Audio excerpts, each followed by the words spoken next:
don't think that there's any way that a vehicle can crash into the building and people in the rest of the school don't know it.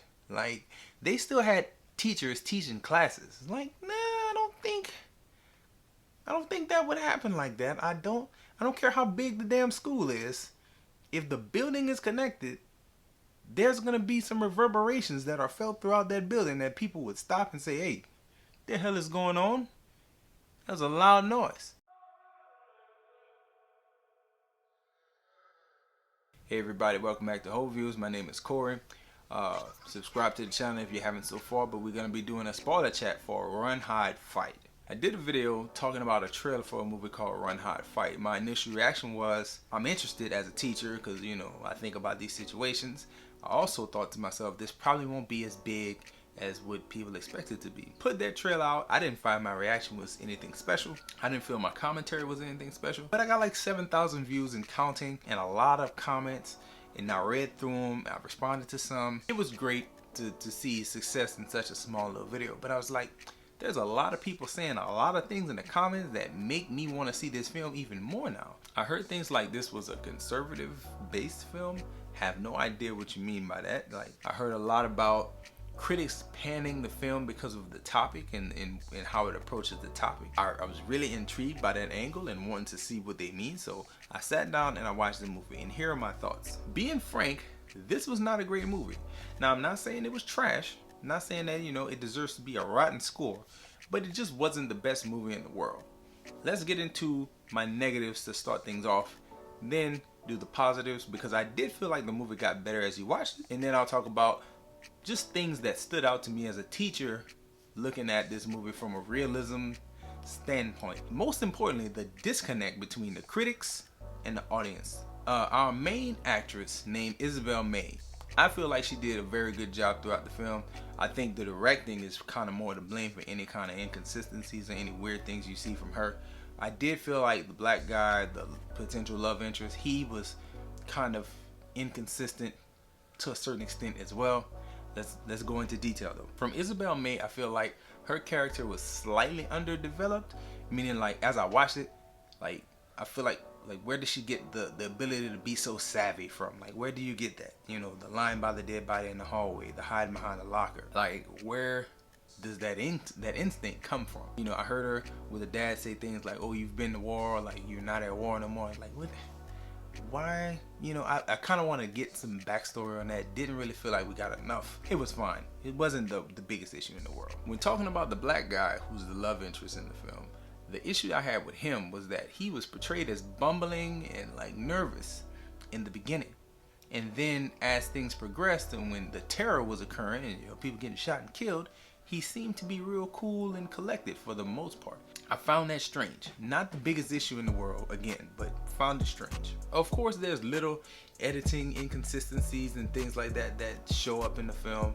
Mainly the bathroom scene where she was crawling up and then you look and the ceiling tile's already been replaced and it's like, that's a little off. But nothing to the point where it felt like the technical stuff took me out of the film. It was fine.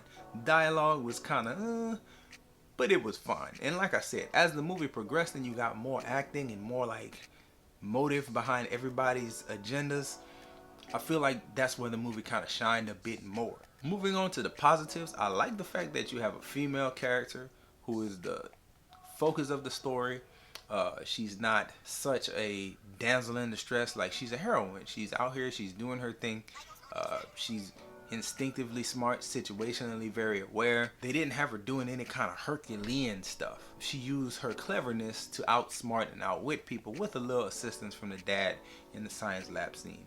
But for the most part, I like that they didn't take her and make her this Iron Man who could just put them hands on everybody. I like that they didn't do that. They gave her some smarts, some savvy to where she could outwit, outsmart, and just basically outdo people based on her knowledge and not take the physical approach of just make her do fantastical things all the time.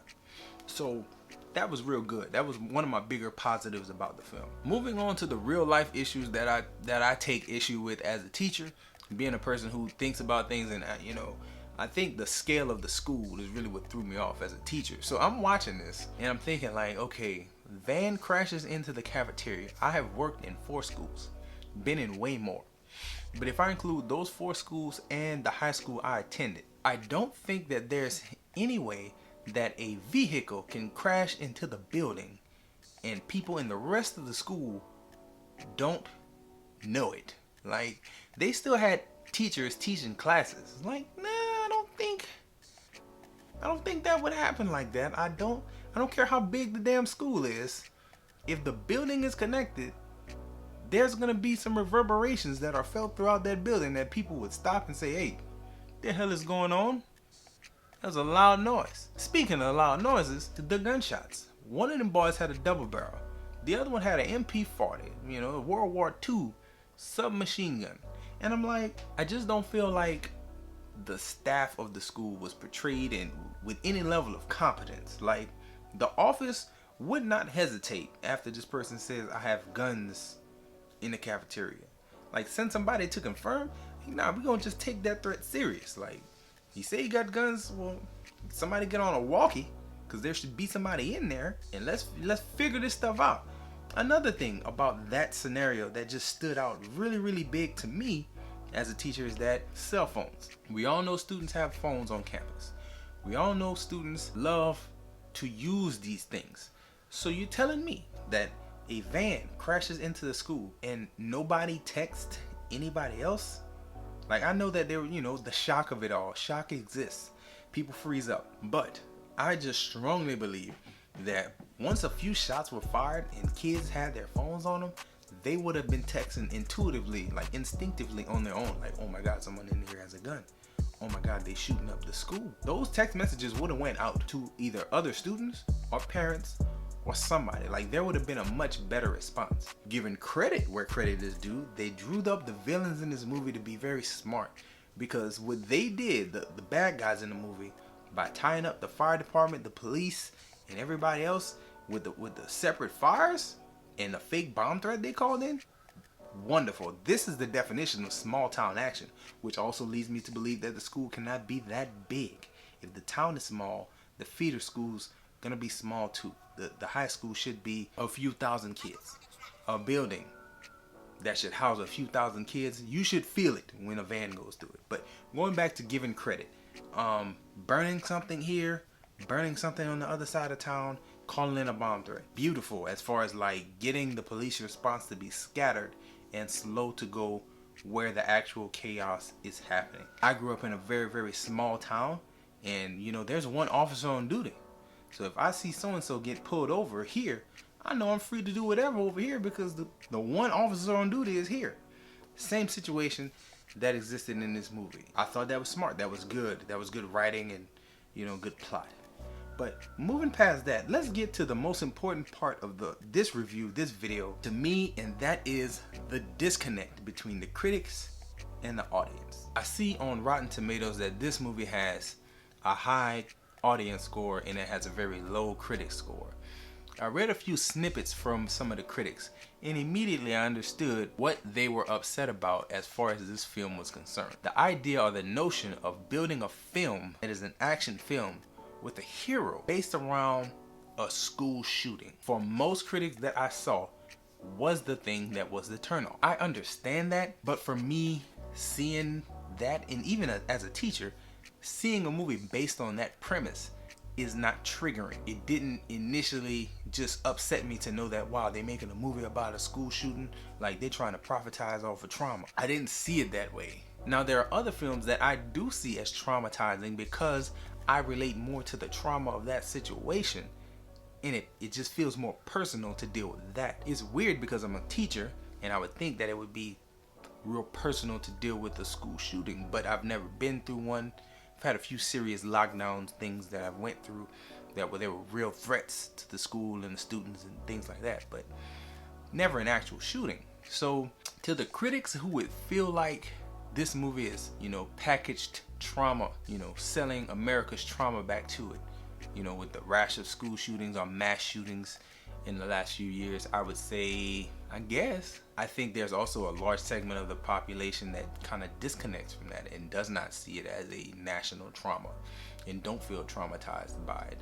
I think there's no way to really satisfy everybody in this case though, because I am of the mindset that certain movies that feature African Americans, that I'm going to talk about in another video, I feel like those movies are incredibly traumatic for black people to watch. And as I watch them, I think to myself, man, this is hard to look at, or this makes me feel a certain way towards a certain segment of the population. Whereas this one, this Run, Hide, Fight, did not make me feel that way, did not trigger any emotion in me, did not make me feel like any past trauma that I experienced and I'm now reliving. Movies that tend to be about slaves or black people being abused or misused by the justice system or things of that nature, those tend to trigger me a bit more. So I think this is something that's going to continue and always be there. It just depends on who is triggered by what. Critics didn't like this. I thought it was alright. You know, if I had to give it a score, I'd give it a 7 out of 10. Not a award-winning blockbuster, everybody should see it type movie. But at the same time, if I'm bored and I want something to put on, you know, I could put this on with the wife and she would be entertained. She wouldn't be triggered instantaneously by this. She would probably think like, man, this is messed up, man, this really happened like this. I was like, yeah, most of the time it's way worse than this, but wouldn't be triggered. Probably watch it and think like, oh, I'm glad things turned out the way they turned out. And the ending was you know, with the lines and stuff at the end, didn't all the way care for it, but also I see how they kind of tried to bring it back full circle to the beginning of the movie. So anyway, that aside, I thought it was good enough. You know, it was a decent film. Really get the disconnect though. Like, all it took was a few comments from critics to see like, yo, I get why you don't like this. I get why you instantaneously trash this thing. Let us know, who do you side with on this? Do you side with the critics, or do you side with the audience, or do you find yourself somewhere in the middle? Do you at least understand the disconnect between those two groups? Let me know in the comments. Enjoy yourself, guard your heart. Come back and see your boy on another video.